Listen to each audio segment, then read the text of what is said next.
Rain stitched the window into a single trembling sheet, and the city beyond it looked alive in a way that never quite slept.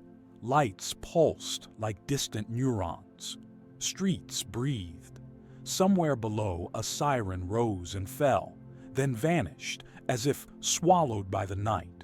Inside a quiet room, a hand reached for a phone before it reached for breath. The screen lit up a face, then a headline, then a number that tightened the chest, a bill, a reminder, a promise disguised as urgency.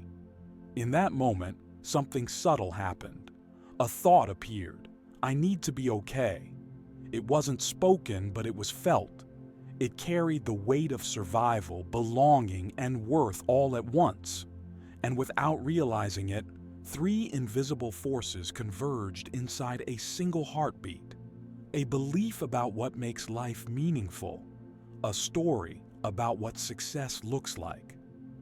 A symbol that claims to measure your value in digits and paper.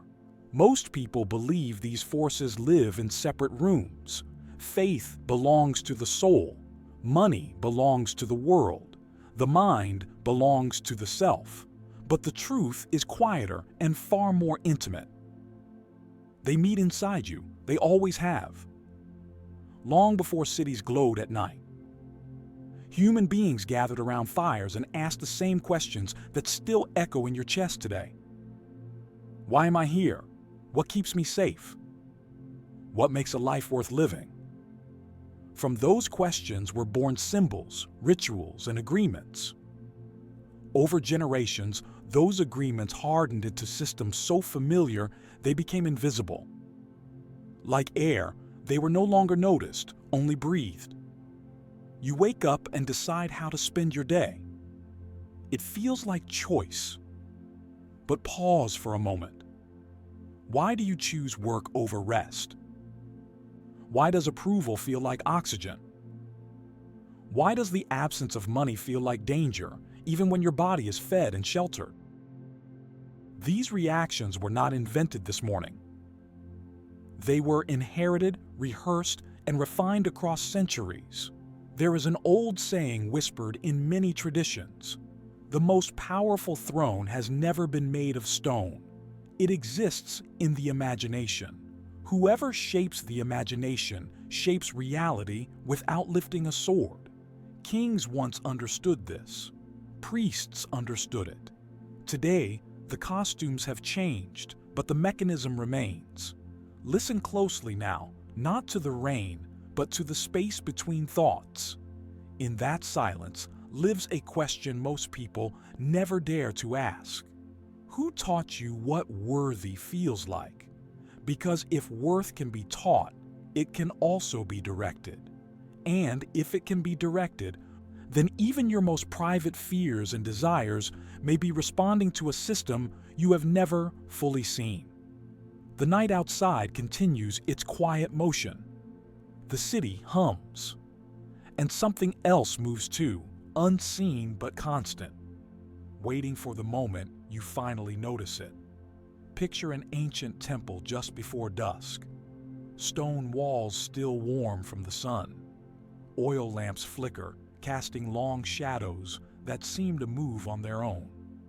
A priest raises a symbol etched with care, and the gathered crowd feels something settle inside them. Order, meaning, direction. No one argues with the symbol, they feel it. Now let the scene dissolve. The stone becomes glass, the flame becomes a screen. A logo glows where a sacred mark once stood. Notifications pulse with the same quiet authority. The feeling is familiar even if the setting is not. Comfort, urgency, belonging. The symbols have changed their clothes, but not their function. Human beings do not experience reality directly. We experience it through meaning. Long ago, thinkers noticed this pattern repeating across cultures. Stories, images, and roles pass from generation to generation, shaping how people see themselves before they ever question who they are. The hero, the sinner, the provider, the failure. These figures do not live only in myths. They live in expectations, advertisements, family conversations, and the silent standards we hold ourselves against. There is a Zen teaching that says the finger points to the moon, but the finger is not the moon. The tragedy begins when people worship the finger and forget to look up. Symbols were meant to guide attention towards something living and real. Over time, many became substitutes. Rules replaced insight. Labels replaced understanding. The sign became more important than what it once pointed toward. Pause for a moment and scan your own life. Notice the symbols you move through each day without question. A job title that signals respect. A number in a bank account that signals safety.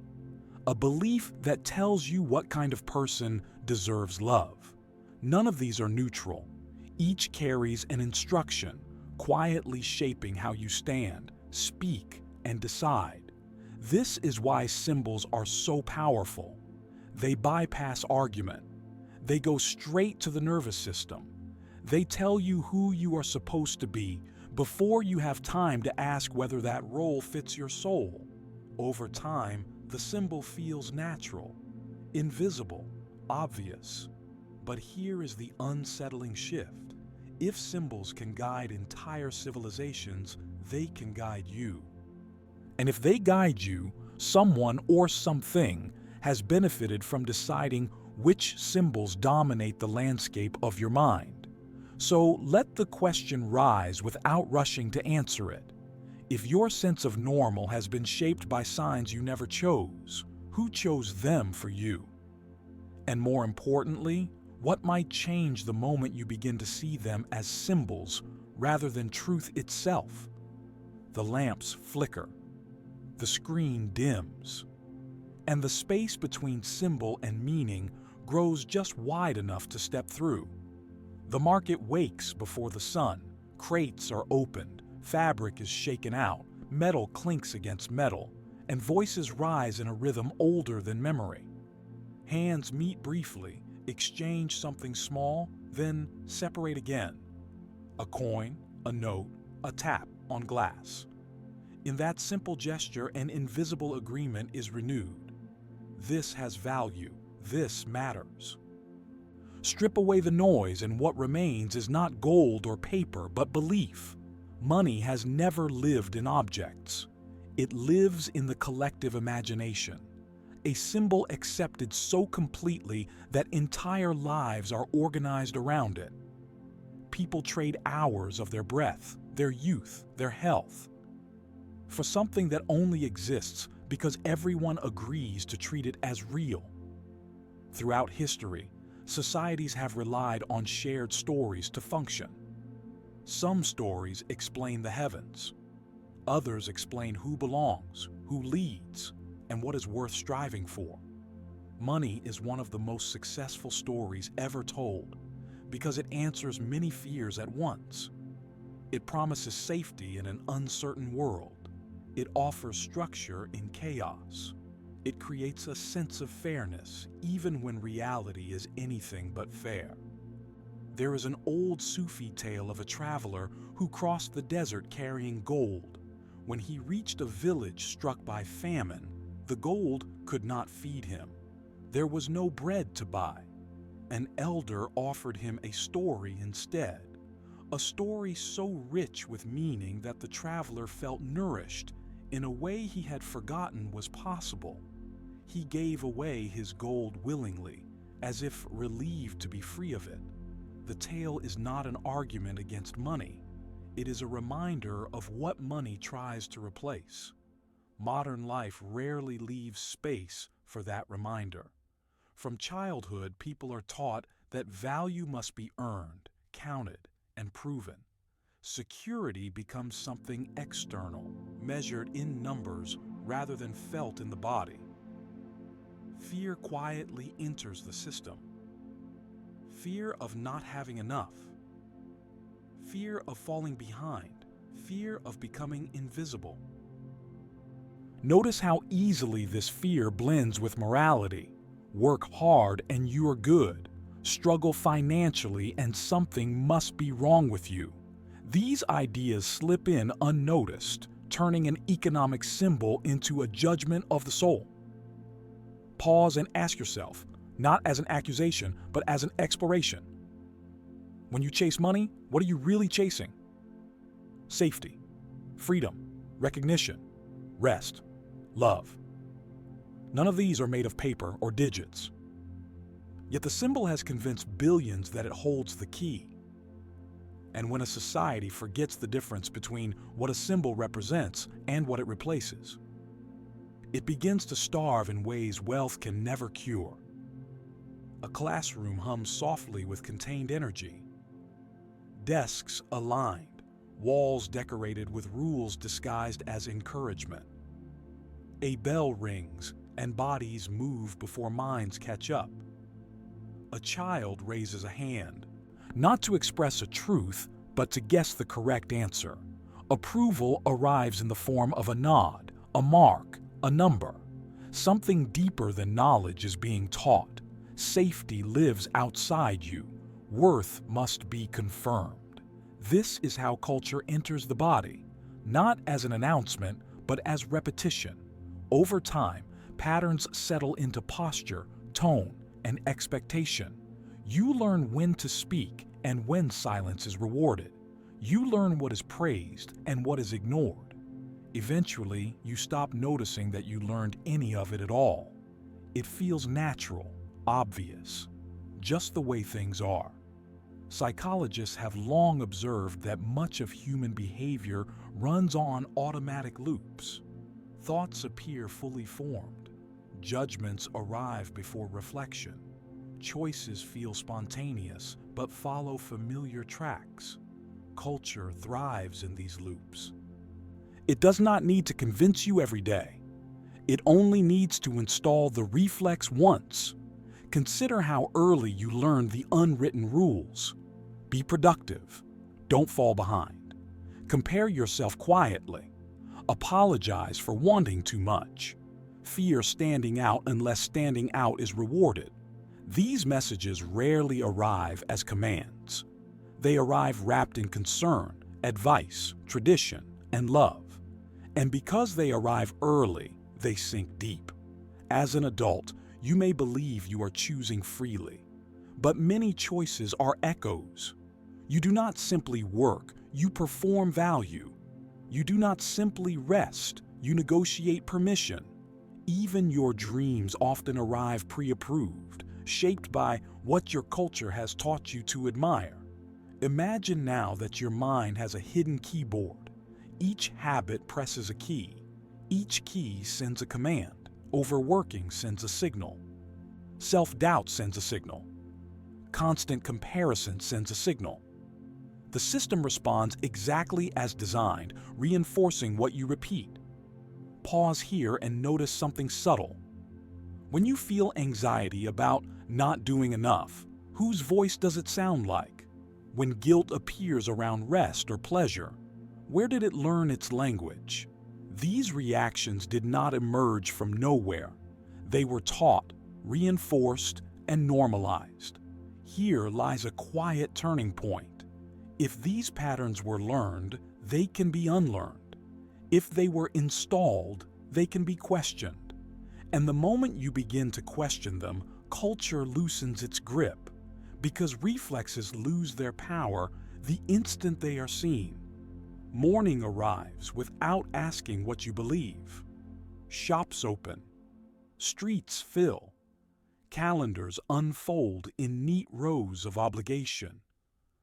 Even in places where people say faith no longer matters, life still bends around invisible altars. Certain days are treated as sacred. Certain behaviors are praised as virtuous. Certain failures carry a quiet stain of shame. The language may be secular, but the structure is ancient. Long ago, philosophers observed that the most powerful rule is the one that governs from within. Marcus Aurelius wrote to himself as if reminding a forgetful king that true authority is not enforced by guards, but by thoughts. What you accept as right and wrong becomes your inner law. And once that law is internalized, no external force needs to intervene. Faith, in its earliest form, was a bridge between the visible and the invisible. It helped people orient themselves in a vast and uncertain world. Over time, that bridge hardened into a road with fences. The road told people where to walk, how fast, and who belonged on it. Morality became less about awareness and more about compliance. Rightness became something to perform. There is an old story told in different forms across cultures about a merchant who keeps two sets of scales. One set he uses when buying, the other when selling. The town appears orderly, trade continues. But slowly, imbalance spreads, trust erodes, resentment grows. The tragedy is not the merchant alone, but the silence of those who sense the dishonesty and accept it as normal. Moral systems can function the same way. When virtue is defined by productivity, those who rest feel guilty. When success is equated with wealth, those who struggle feel defective. When obedience is praised as goodness, questioning feels dangerous. These scales do not measure truth. They measure conformity. Notice how easily guilt becomes automatic. You rest and feel uneasy. You desire more and feel selfish. You say no and feel ungrateful. These sensations arrive without debate. They feel personal, but they are not original. They were shaped by doctrines, traditions, and expectations that predate you. Pause and sit with this gently. Whose approval are you still trying to earn? Whose disappointment are you still trying to avoid? When you trace these feelings back, they often lead not to conscience, but to conditioning. And here is the subtle power of it all. When morality operates unconsciously, control becomes effortless. You police yourself. You correct your own thoughts. You limit your own freedom in the name of being good. But the moment you see the scales for what they are, something shifts. Judgment loosens. Choice returns. And the inner law that once confined you begins to soften, making room for something truer. In the distance, a roar rises and falls like the sea. In ancient arenas, crowds gathered not only for spectacle, but for reassurance. While eyes fixed on the stage, power moved quietly behind it. Leaders learned early that force is expensive, but attention is free once captured. Keep the people watching and they will not look elsewhere. The technique was never abandoned, it was refined. Today, there are no marble colosseums, yet the mechanism is familiar. A small rectangle rests in your hand, capable of summoning outrage, admiration, fear, and desire in seconds. Each alert carries a tone of urgency, as if something essential might be missed. The body responds before thought arrives. Shoulders tense, breath shortens, attention obeys. This is not accidental. Attention shapes perception, and perception shapes reality.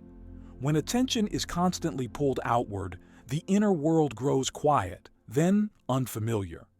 Reflection feels uncomfortable. Stillness feels like absence.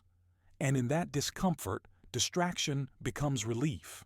Consider how rarely silence is allowed to complete a sentence. Music fills elevators. Screens fill waiting rooms. Opinions fill every gap. The moment a pause appears, something rushes in to occupy it. Not because silence is dangerous, but because silence invites awareness, and awareness asks questions. Throughout history, systems of power have understood this instinctively. If people have time to reflect, they may notice inconsistencies. If they notice inconsistencies, they may withdraw belief. And belief is the fuel that keeps every symbolic structure standing. Ask yourself gently, when was the last time you sat without input? No news, no messages, no guidance, just presence. For many, the answer carries discomfort. That discomfort is revealing. It points to a dependency that did not begin with you. There is nothing inherently wrong with information, entertainment, or connection. The issue is saturation. When the mind is flooded, it cannot integrate. When it cannot integrate, it becomes reactive. And a reactive mind is easy to steer. Fear sharpens it. Outrage accelerates it. Comparison keeps it restless. Notice how quickly collective attention can be redirected. A new crisis appears. A new enemy is named. A new trend promises belonging. Each shift feels urgent, yet the underlying patterns remain untouched. While people argue at the surface, the structure below stays intact. This is the quiet economy of attention. What you focus on grows. What you ignore withers. When your attention is fragmented, your sense of agency fragments with it. Decisions feel rushed. Emotions feel amplified. Perspective narrows. So here is the question waiting beneath the noise. If attention is the most valuable resource you possess, who has been deciding where it goes? And what might return to you the moment you begin to choose for yourself? The roar fades, the screen dims, and in the brief space that follows, something older and steadier waits to be heard. A narrow hallway stretches under white lights that never quite soften. The air smells faintly of disinfectant and old worry. A woman sits on a plastic chair, hands clasped too tightly, jaw locked, shoulders lifted as if bracing for an impact that never arrives. Nothing is happening, yet everything inside her is on alert. The body remembers even when the mind insists it has moved on. Long before words are formed, the nervous system learns. It learns what is safe, what is threatening, what must be endured in silence. Experiences that overwhelm the system do not simply fade into the past. They settle into muscle, breath, posture. This is not weakness. It is adaptation. The body does what it must to survive. Now consider what this means in a wider sense. A population carrying unprocessed fear is easier to guide. Fear seeks certainty. It gravitates toward authority. It clings to routines, symbols, and promises that offer protection. When the inner world feels unstable, external structures gain power. There is an old indigenous story about a village that forgot its song. The elders once taught a melody that carried history, values, and belonging. Over time, the village grew busy. The song was skipped, then forgotten. Without it, people began to argue more, trust less, and look elsewhere for guidance. They borrowed songs from strangers, not realizing those songs carried different rhythms and different rules. The loss was not just cultural, it was physiological. The village no longer felt itself. Trauma works in similar ways. When a system, a family, or a culture experiences repeated stress without resolution, vigilance becomes normal. Tightness becomes familiar. Rest feels unsafe. In that state, control does not need to be imposed. It is invited. Pause now and notice your own body as you listen. Is your breath shallow or full? Is there tension you have stopped questioning? Many beliefs are not held in thought, but in sensation. I must keep going. I cannot slow down. If I let go, something bad will happen. These are not ideas. They are bodily memories. When fear lives in the nervous system, it looks for explanations. It accepts stories that justify its state. It aligns with systems that promise order, even if that order comes at the cost of freedom. This is how control bypasses logic and enters through the skin. The moment awareness reaches the body, something begins to change. A breath lengthens, a muscle softens. The signal shifts from survival to presence. And in that shift, the system loses one of its most reliable entry points. Because a regulated body is far harder to rule through fear. A stage glows under warm lights. A voice carries conviction, promising that abundance is proof of virtue, that success is evidence of alignment, that struggle must mean something was done wrong. The crowd listened closely, not because the message is new, but because it soothes a familiar anxiety. If prosperity is holiness in disguise, then the system feels fair again. Across history, work and worth have often been woven together. Long before modern offices and metrics, certain traditions taught that diligence pleased the divine and idleness invited shame. Over generations, this idea sank into the bones of societies. Labor stopped being merely practical and became moral. To rest felt suspicious. To enjoy without earning felt dangerous. There is a Hasidic story about a wealthy man who offered a large donation to a rabbi, but only if his name would be honored publicly. The rabbi refused. When questioned, he said that money meant to buy holiness only strengthened the ego, not the soul. The man left offended, but the lesson remained. When generosity is tied to image, it no longer liberates, it binds. Modern prosperity narratives often follow the same pattern. Blessing becomes transaction. Faith becomes leverage. The inner life is measured by outer results. This framing is seductive because it removes uncertainty. If success equals righteousness, then the world feels ordered. Those at the top deserve their place. Those at the bottom must have failed some unseen test. Notice how quickly this logic creeps into everyday thinking. A person without money is judged as lazy. A person with wealth is assumed to be wise. The complexity of circumstance disappears. Compassion narrows. Comparison sharpens. Yet many ancient teachings warn against this confusion. They speak of wealth as a tool, not a verdict, of work as service, not identity, of abundance as flow, not accumulation. These perspectives threaten systems that rely on constant striving, because a person who does not equate worth with output cannot be easily pressured. Pause and ask yourself quietly, when you imagine success, whose definition appears? When you imagine failure, whose disappointment do you feel? If your vision is borrowed, your pursuit may never satisfy. This is where the system tightens its hold. By convincing you that your value must be proven through endless effort, it ensures participation without resistance.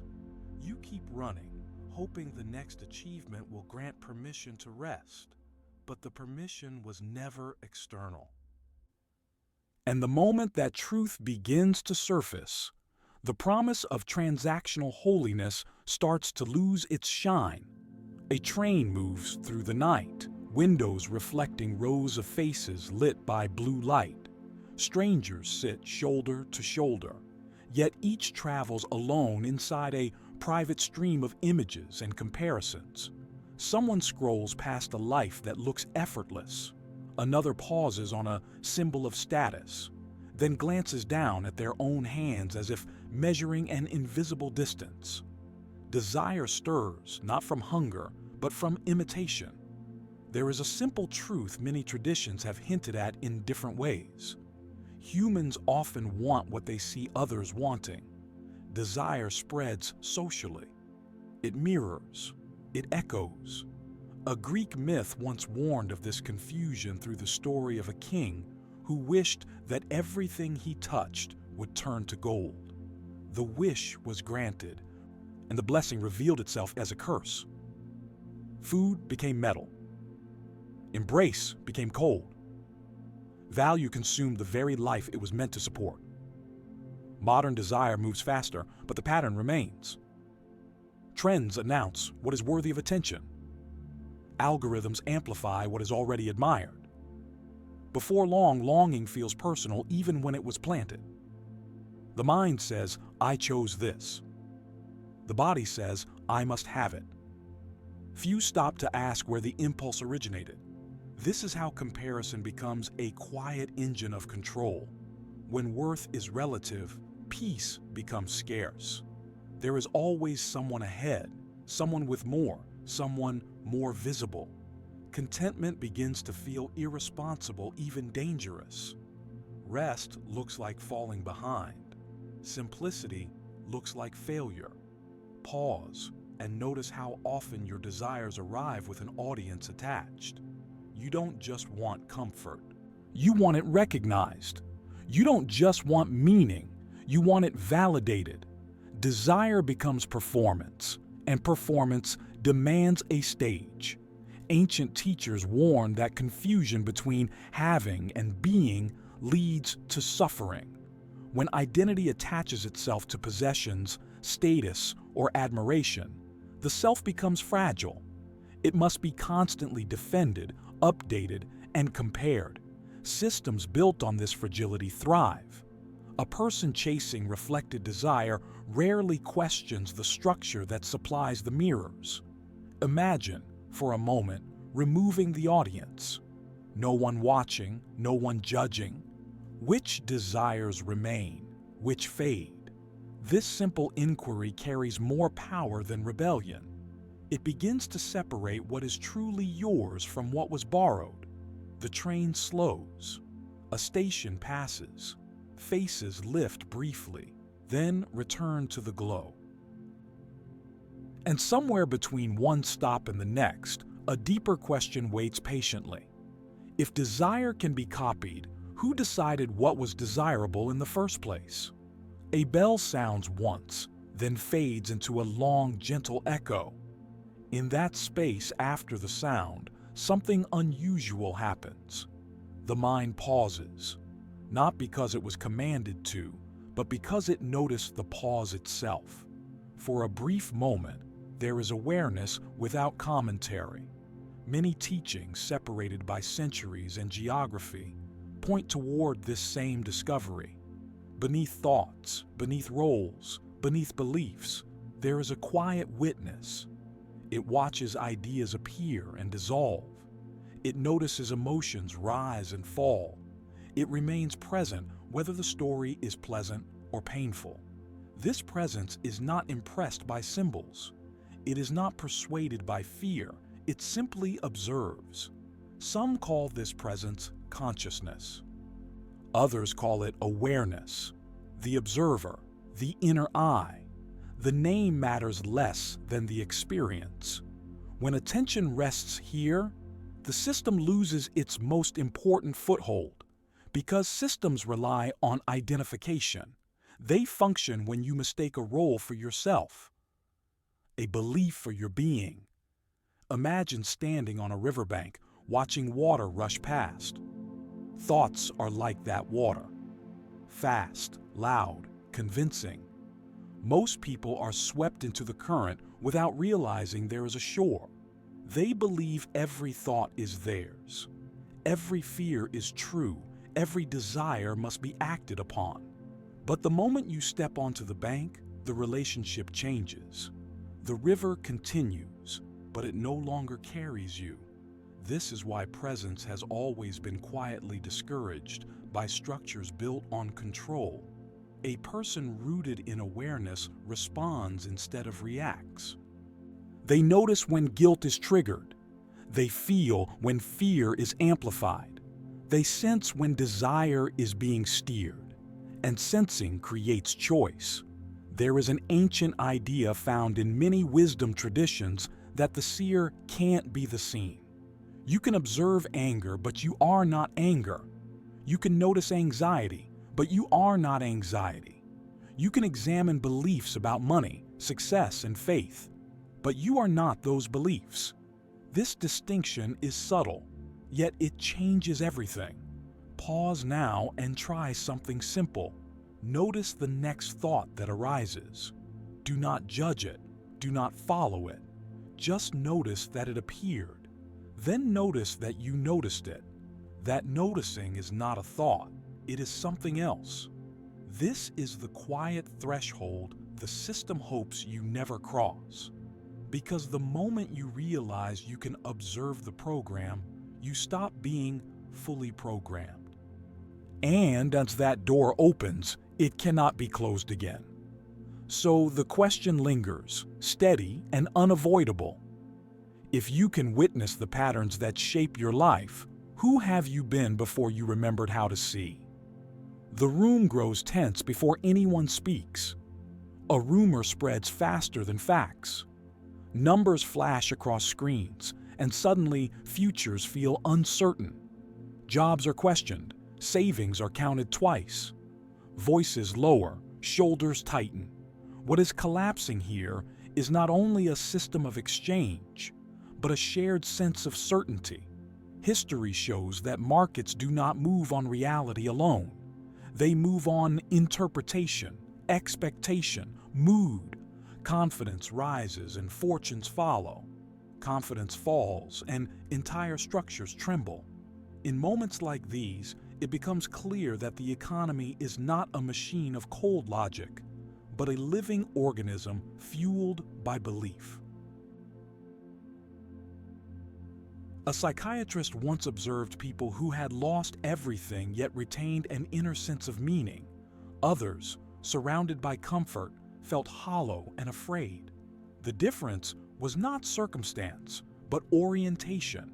Meaning acted like an inner anchor when outer frameworks failed. Without it, even abundance felt unstable. There is a Taoist story of a farmer whose horse ran away. Neighbors declared it a disaster. The farmer replied, "Maybe." The horse returned with wild companions. Neighbors celebrated the fortune. "Maybe," said the farmer. His son broke a leg taming one of the horses. Again, disaster. Again, maybe. When war came, the injured son was spared. The lesson is not indifference, but humility toward outcomes. Reality is rarely what the first story claims. Modern economic life rarely allows this space. Success is expected to validate identity. Failure is feared as exposure. When meaning is outsourced to results, peace becomes conditional. Every rise carries the terror of a fall. Every gain hides a countdown. Pause, hear, and reflect. When circumstances shift, what inside you remains? If the numbers changed tomorrow, who would you be allowed to be? These questions are uncomfortable because they reveal how tightly identity has been tied to performance and possession. Systems benefit from this attachment. A person who equates self-worth with outcome will work longer, tolerate more, and question less. They will accept instability as personal fault rather than structural design. They will keep running, hoping the next turn will finally feel safe. Yet beneath all of this movement lies a quieter truth. Meaning is not produced by success. It is chosen, moment by moment, regardless of outcome. When meaning is reclaimed internally, external shifts lose some of their power. Loss becomes information rather than condemnation. Gain becomes opportunity rather than proof. The crisis, then, is not only economic, it is existential. And hidden within it is a choice most systems cannot afford for you to make. To anchor your life in something no market can inflate or erase. A wave of voices crashes all at once. Accusations, defenses, declarations of certainty. A person is praised one moment and condemned the next. Screens fill with judgments delivered at speed, each demanding allegiance. Silence is interpreted as agreement or guilt. Nuance dissolves. The crowd decides before reflection has time to arrive. Shame has always been a powerful tool. Long before laws were written, Exile from the group meant danger. Survival depended on belonging. That ancient wiring still hums beneath modern life. Today, it is activated not by elders at the edge of a village, but by timelines, comment sections, and public verdicts. The fear is the same. If I am cast out, I will not survive. Social influence works best when it feels moral. When approval is framed as virtue and disapproval as justice, people police themselves. They echo the dominant view, not always because they agree, but because disagreement carries a cost. Over time, this shapes thought itself. People learn not only what to say, but what to feel. Psychologists have shown how easily humans conform when they believe others are watching. Social proof whispers, "Everyone thinks this. You should too." Shame adds, "If you don't, something is wrong with you." Together, they form a quiet cage. You may believe you are choosing freely while carefully scanning the room for cues. Notice how often outrage replaces understanding. Anger feels active, righteous. It creates a sense of purpose, yet it also narrows perception. When the nervous system is charged, complexity vanishes. Stories flatten, people become symbols, and symbols are easier to control than human beings. Pause and feel into this moment. How often do you check your reaction against the reactions of others before trusting it? How often does the fear of being misunderstood silence a question you genuinely have? These micro moments shape inner freedom more than grand declarations ever could. There is courage in restraint, in not joining every chorus, in allowing uncertainty to exist without rushing to fill it. Systems that depend on polarization weaken when people refuse to be rushed into certainty. This is not a call to apathy. It is an invitation to depth, to respond rather than react, to feel compassion without surrendering discernment, to remember that disagreement does not equal danger. When the crowd grows loud, the most radical act is often to pause. In that pause, awareness returns. And with awareness comes the quiet realization that belonging bought with silence is not belonging at all. The noise continues, the verdict shifts again, and somewhere beneath it, a steadier voice waits, asking whether your conscience is guided by fear of exile or by something far more grounded. Imagine a library hidden behind a narrow door, shelves heavy with books that were never meant for crowds. The air smells of dust and ink, and every page seems to breathe with a quiet defiance. These are not texts designed to command obedience. They do not offer certainty in exchange for loyalty. Instead, they unsettle. They ask too much. They refuse to tell you what to think. Across centuries, certain voices have appeared and vanished like sparks. Some were labeled heretics. Others were absorbed, diluted, or misunderstood. They shared a common refusal. They would not place truth outside the individual. They pointed inward again and again, insisting that authority without awareness becomes another form of sleep. One such voice warned that following any path blindly, even a spiritual one, is still imitation. Another refused disciples entirely, saying that truth cannot belong to organizations. These thinkers unsettled institutions because they removed the need for intermediaries. A person who trusts their own perception is difficult to manage. They ask questions that cannot be answered with slogans. There are also older whispers, found in mystical traditions that spoke in symbols to avoid capture. Gnostic stories hinted that ignorance, not sin, was the root of suffering. Sufi poets laughed at rigid dogma, disguising insight as humor. Taoist sages described power as yielding rather than forcing. knowing that what bends survives longer than what insists. Why do these voices feel dangerous to systems of control? Because they dissolve the contract. They say, you do not need permission to see. And once permission is no longer required, the hierarchy trembles.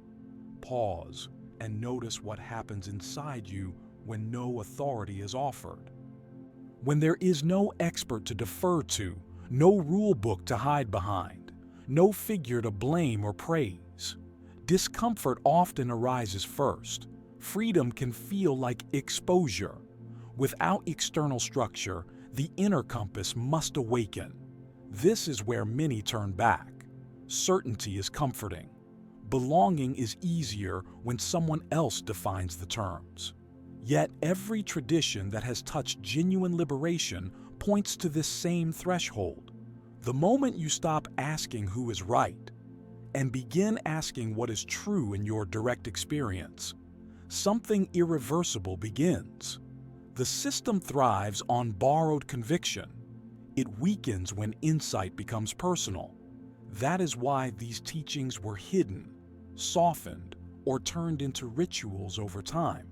Their original invitation was too simple, too disruptive. If truth requires no badge, no uniform, no stage, then the question becomes unavoidable. What have you been waiting for permission to know? And what might finally surface when you stop asking who is allowed to speak and start listening to what is already present within you? A family gathers around a table worn smooth by years of repetition. The conversation sounds ordinary: work, expenses, plans, warnings disguised as advice. Yet beneath the words, older messages pass quietly from one generation to the next. Don't risk too much. Be grateful for what you get. Suffering builds character. Success must be earned the hard way. These sentences land gently, but they carry weight. Culture often survives not through laws, but through habits. Small, repeated behaviors that feel harmless on their own. How you speak about money, how you react to rest, how you celebrate achievement and downplay ease. Over time, these habits become votes cast daily in favor of a certain reality, not consciously, but faithfully. Psychologists have noticed how tiny routines shape identity.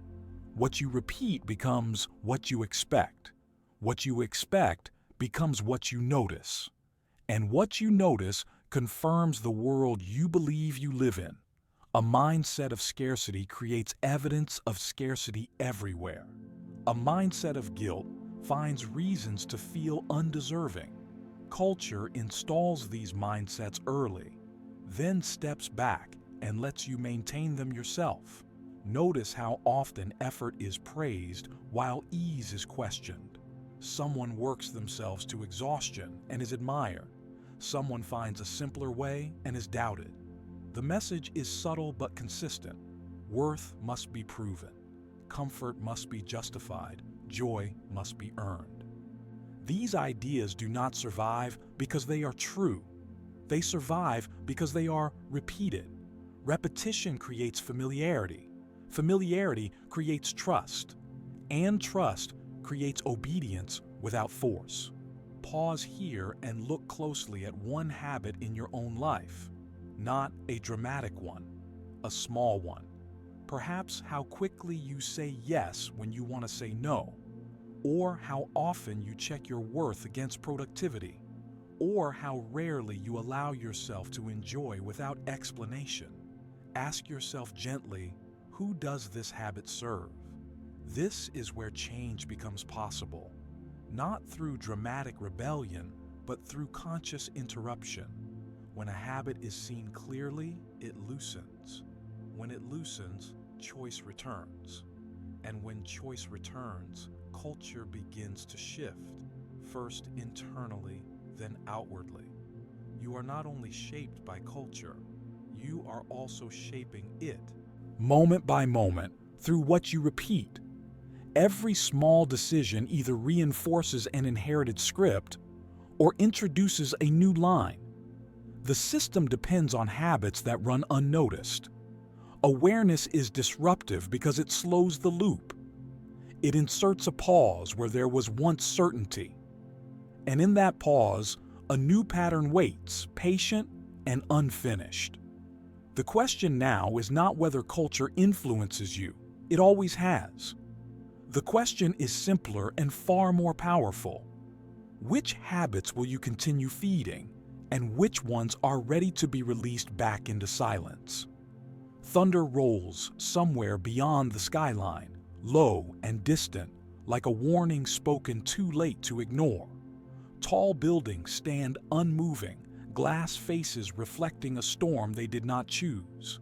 Inside those towers, decisions are made, numbers adjusted, narratives refined. Outside, people move through their days sensing pressure without seeing its source. There is a pattern here, one that repeats quietly. Faith shapes what feels sacred. Culture shapes who you believe you are. The economy shapes what is rewarded. And the mind weaves these signals into something that feels like reality itself.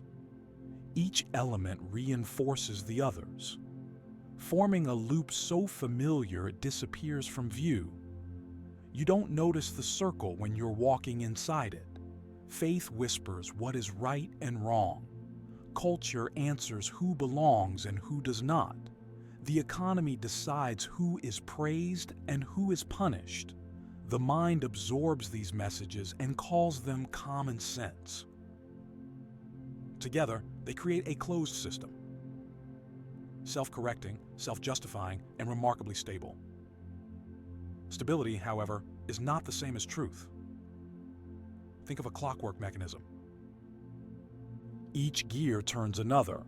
Remove one gear and the motion stutters. Systems are not invincible. They rely on points of tension and transfer. They rely on belief flowing smoothly from one layer to the next. When that flow is interrupted, even briefly, the illusion of inevitability weakens. Notice how often you feel pulled between values. A desire for meaning clashes with pressure to perform. A longing for rest collides with guilt. A sense of compassion meets a system that rewards competition. These frictions are not personal failures. They are signals. They reveal the seams of the structure. In systems thinking, it is often said that the most effective leverage point is not force, but perception. Change how a system is seen, and its behavior begins to shift. The loop loosens not when it is attacked, but when it is understood. Pause now and imagine the loop from above. See how belief feeds habit. Habit feeds reward. Reward feeds belief. Ask yourself quietly, where do you still consent without noticing? Where do you repeat without choosing? The weakest link is always awareness, not because it is fragile, but because it is uncontrollable. Awareness cannot be legislated. It cannot be monetized easily. It does not respond well to fear. Once awareness enters the loop, it changes the math. This is why the system appears so complex and overwhelming. Complexity creates distance. Distance discourages inquiry. But the truth is simpler than it looks. The loop survives only as long as it remains unseen. And now that you can sense its shape, a new tension arises. If the system depends on unconscious participation, what happens the moment participation becomes conscious? The room is quiet enough to hear your own breath. No crowd, no screen demanding reaction. Just a pause that feels unfamiliar, almost exposed. This is where the invisible contracts live. Not written, not signed, yet binding all the same. Every system relies on agreements that are rarely spoken aloud. You will trade time for security. You will equate effort with worth. You will measure yourself against symbols we provide. In return, you will be allowed to belong. These contracts feel natural because they were never presented as choices. They arrived as assumptions. Now, gently, begin to name one of them, not with anger, but with curiosity. Perhaps it sounds like this: if I slow down, I will fall behind. Or if I say no, I will disappoint. Or if I am not productive, I am not valuable. Notice how quickly the body reacts: tightness, resistance. A subtle fear that something essential might be taken away. This reaction reveals the contract's power. It is enforced not by threat, but by identity. Breaking it feels like becoming someone else, someone unsafe. And so the contract renews itself daily, without a word.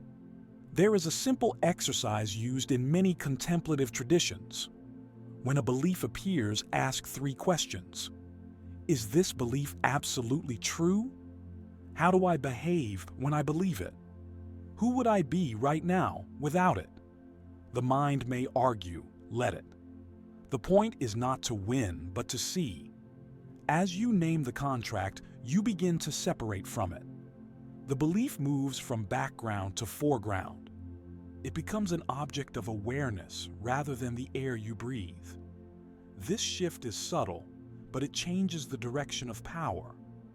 What is seen cannot command in the same way. Notice that the system does not collapse when you question one belief. The sky does not fall. Life continues. This is important. It reveals that many of the rules you live by are maintained by fear of consequence rather than actual consequence. Pause here and imagine choosing again, just once. Choosing rest without justification. Choosing honesty without performance. Choosing enough without comparison. The nervous system may protest, let it. Protest is not proof of danger, it is proof of conditioning. Once a contract is named, it cannot return to invisibility. You may still sign it at times, but you will do so consciously. And conscious participation is no longer control, it is choice. This is the threshold. The moment you realize you can see the agreement, you also realize you are not the agreement. And from here, the system's hold weakens, not through force, but through clarity. A fire crackles in a darkened room, casting moving shapes on the walls. At first glance, they look like threats, figures, judging eyes, demanding faces. But when you look closer, you realize the shapes are being created by your own movement in the light. The shadows are not enemies, they are reflections. Every system that governs from the outside survives because it has a representative on the inside, an inner voice that keeps score, an inner accountant that tallies worth, an inner preacher that whispers what should and should not be desired. Long before institutions speak, these figures speak first, and they sound like you. Psychology has long hinted at this internal landscape. Parts of the psyche split off to maintain belonging, safety, and approval. Over time, these parts harden into identities: the critic, the achiever, the obedient one, the rebel who is still reacting. They feel personal, but they were shaped in response to external pressure. Ancient teachings describe the same truth in different language. The mind, when left unexamined, becomes both jailer and prisoner. Thoughts repeat inherited judgments. Emotions follow familiar grooves. Suffering multiplies not because pain exists, but because it is resisted, judged, or used as evidence of failure. Notice what happens when you feel the urge to prove yourself. Who is demanding proof? When guilt arises, who is speaking? When fear tightens the chest, what belief is it protecting? These questions are not meant to silence the inner figures, but to meet them. Shadows lose their power when they are recognized as parts, not masters. There is a line echoed across contemplative traditions. The mind can be a terrible servant when mistaken for a ruler.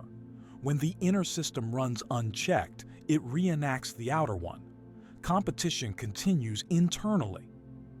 Scarcity persists in thought. Control shifts location, but not form. Pause now and imagine turning toward one of these inner figures. Not to fight it, not to banish it, simply to see it clearly. Ask what it is afraid would happen if it stopped its work. Often the answer is simple and heartbreaking. You would be abandoned, you would fail, you would disappear. In that moment, compassion becomes revolutionary. Not the kind directed outward as performance, but inward as recognition. When the inner gatekeeper is met with awareness rather than obedience, the gate opens on its own. This is the quiet turn the system never anticipates. Control dissolves not when the outer world changes, but when the inner enforcer steps down. And with that shift, a different kind of authority begins to emerge. One rooted not in fear, but in presence. A river moves steadily through a wide valley, shaping the land without force. It does not argue with stone. It does not hurry. It flows, and in flowing, it nourishes everything along its path. Villages rise near it. Fields grow green. Life organizes itself around movement that is purposeful without strain. There is another way to live that does not rely on constant pressure. Ancient teaching spoke of action that is aligned rather than compelled, work that arises from clarity instead of fear, effort without attachment to applause or outcome. When action comes from this place, it feels different in the body. Breath deepens, time stretches, attention gathers. Psychologists who studied optimal experience noticed something similar. When people are fully engaged in a meaningful activity, self-consciousness fades. The inner critic quiets. The obsession with reward dissolves. What remains is presence and participation, not passivity, but a focused ease that produces better results with less inner cost. In the Bhagavad Gita, there is an image of acting without clinging to the fruits of action. This was never an invitation to indifference. It was a radical proposal that freedom is found not by avoiding work, but by releasing the identity that depends on outcomes. When success no longer defines worth, creativity opens. When failure no longer condemns, learning accelerates. Notice how different this feels from the inherited model. The old script says, effort buys value. The new orientation says, value precedes effort. The old script demands constant proof. The new orientation invites contribution as expression. Pause and ask yourself a quiet question. What would you do if your worth were not on the line? How would you work, speak, create, or rest if no invisible judge were keeping score? The answer may surprise you. Often, it reveals a deeper intelligence that has been waiting for permission. Systems built on scarcity cannot easily accommodate this way of being. A person who acts without attachment is difficult to manipulate. They are less reactive to praise and less terrified of loss. They still participate in the world, but from a different center. This does not mean withdrawing from society. It means re-entering it with a changed relationship to reward. Money becomes a tool, not a verdict. Work becomes service, not identity. Success becomes information, not proof of worth. Like the river, this orientation reshapes the landscape quietly. No slogans, no force. Just consistent movement aligned with something deeper than fear. And once you taste this mode of being, even briefly, another question arises. If action can flow from clarity rather than compulsion, what kind of a world could be built by people who no longer need to worship outcomes? Wind moves across an open field, bending tall grass in waves that never repeat the same pattern twice. From a distance, the motion looks chaotic. Up close, it feels precise, almost intelligent. This is what transition looks like from the inside. Disorienting, unsettled, alive. Across the world, familiar stories are fraying. Promises that once felt solid now ring hollow. Institutions struggle to explain themselves. Identities that once offered certainty feel tight, even painful. Anxiety rises, not only as a personal condition, but as a collective atmosphere. Many sense that something is ending, even if they cannot yet name what is beginning. Psychology has a word for this tension. When old meanings collapse and new ones have not yet formed, the nervous system searches desperately for stability. Some cling harder to rigid beliefs. Others lash out. Some numb themselves. And some begin asking deeper questions than they were ever taught to ask. There is a native story often told in times of upheaval. A grandfather speaks of two wolves fighting within the human heart. One is fed by fear, resentment, and scarcity. The other by truth, courage, and compassion. When asked which wolf wins, the answer is simple: the one you feed. The story is not about moral purity. It is about attention. Notice how attention behaves in moments of uncertainty. Fear seeks headlines that confirm it. Anger looks for targets. Comparison sharpens. These reactions feel justified, even necessary. Yet they also nourish the very patterns that keep the old world intact. At the same time, something else is happening quietly. People are questioning narratives they once accepted automatically. They are reevaluating success, reimagining community, redefining spirituality, and refusing to sacrifice their inner lives to systems that no longer make sense. This is not always visible. It rarely makes the news, but it spreads through conversations, choices, and subtle refusals. Pause and observe your own attention. Where does it go when you feel uncertain? Toward panic or toward presence? Toward blame or toward understanding? Toward distraction or toward inquiry? Each moment of attention is a vote, not for a party or an ideology, but for a way of being. The collapse of old frameworks can feel like loss, and it is. Grief belongs here, but collapse also clears space. When structures built on unconscious agreement weaken, the possibility of conscious participation emerges. The field continues to ripple under the wind. No single blade of grass controls the movement, yet together they create a visible shift. The same is true here. The question is no longer whether change is happening. It is simpler and more intimate than that. Which pattern will your attention feed today? Dawn arrives quietly. Not with an announcement, but with a gradual softening of shadows. The world looks the same at first glance, yet something essential has shifted. Colors carry more depth. Sounds feel nearer. What changed was not the landscape, but the way it is being seen. When the invisible patterns that once guided faith, culture, money, and thought are finally noticed, they lose their claim to inevitability. What was unconscious becomes optional. What felt imposed reveals itself as agreement, and agreement, once seen, can be revised. This does not mean withdrawing from the world. It means re-entering it awake. Faith no longer serves as a cage of inherited belief, but as a living relationship with meaning. Culture no longer dictates identity, but becomes a language you can speak consciously or set aside. Money no longer defines worth, but returns to its place as a tool for exchange and creation.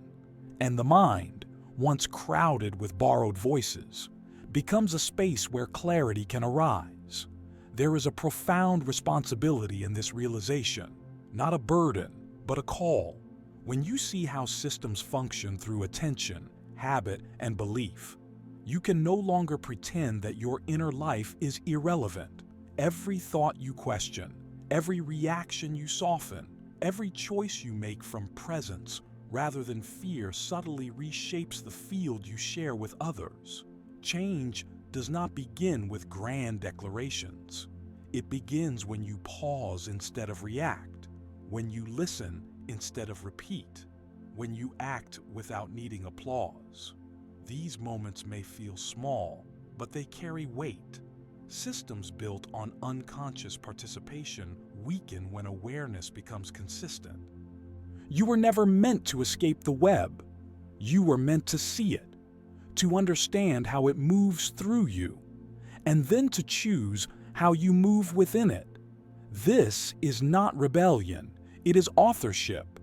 Before this moment, you may have asked how to find your place in the world.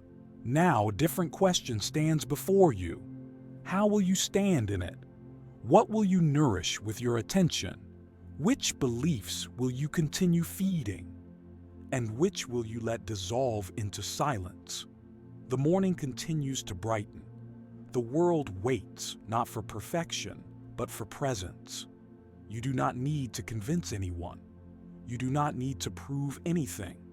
To live with awareness is already an act of quiet leadership. So carry this gently. Let it inform your next breath, your next decision, your next interaction.